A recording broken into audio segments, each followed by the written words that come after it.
Okay, here's Holly, my dog. Holly, my dog. She wants me to pet her. Oh, well, okay. So let's see. She keeps going like this. I don't know if you can't tell that. She's going to make me pet her. She's going to make me pet her. Holly, going to make me pet you? Yeah, going to make me pet you. Okay, anyway. So I'm going to try to pet her while I'm doing this. Okay, so here's the deal. Let's take a look at a couple things. This is from Jeremiah. We got to get rid of this. Got to get rid of this. Got to get rid of this. Okay. The Lord is having Jeremiah act out things which are signs for what the people have done to God and what God will do in return. This is one of them. For this is what the Lord says: do not enter a house where there is a funeral meal. Do not go to mourn or show sympathy, because I have withdrawn my blessing, my love and my pity from this people, declares the Lord. He tells him elsewhere not to bother praying for these people, but the public displays: don't mourn for these people, don't go to feasts, don't go to weddings. Everything he's asking Jeremiah to do is to be a sign to these people, and the sign is, you guys are selfish and you keep thinking everything's the same, but it's not. But of course, behind the impending doom is a message of mercy. See how all of you are following the stubbornness of your evil hearts instead of obeying me. So I will throw you out of this land into a land neither you nor your ancestors have known. And there you will serve other gods day and night, for I will show you no favor. You see, they are serving other gods now, and their punishment will be to be forced to serve other gods, not of their own free will, but in compulsion as exiles in a foreign land.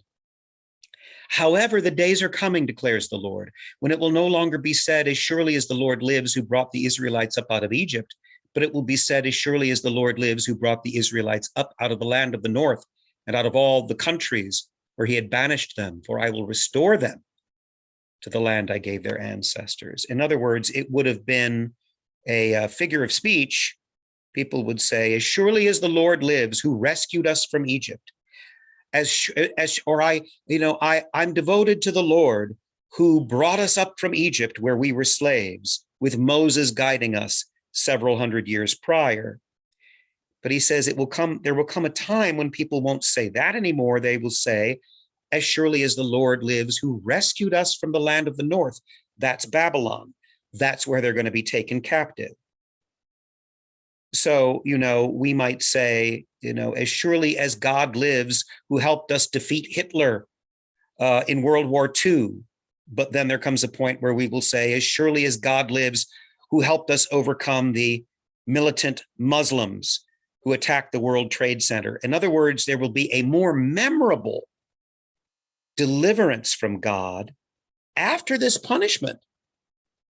This occurs throughout all of the prophetic books of the Old Testament. God warns his people, tells them of the horrible things that are coming to them because of their behavior, but he always includes a promise of ultimate salvation for them. And then the final thing I want to look at here is the very end in 1 John. This is how we recognize the spirit of truth and the spirit of falsehood. The spirit of Antichrist is a spirit of falsehood, denying the incarnation. The spirit of Christ is a spirit of truth. Never be afraid of the truth. For one thing, reality doesn't change based on our notion of it. We don't change what's real. But the purpose of our lives is finding out what that is, because what's real ultimately is God, who is the source of all that is real, who is above and beyond what is real.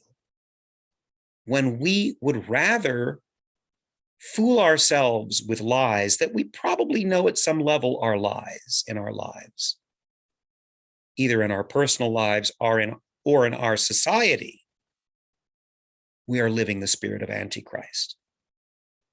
The spirit of Antichrist is the spirit of falsehood. Your job as students is to try to determine what is real and what is true. and to do it with eagerness, to realize what draws you, to realize what makes you want to find out the great mystery of existence. That is the great pull and the great enticement that comes from the Spirit of Christ. The opposite of that, denying what is true and what is real, anti-education, is anti-Christ.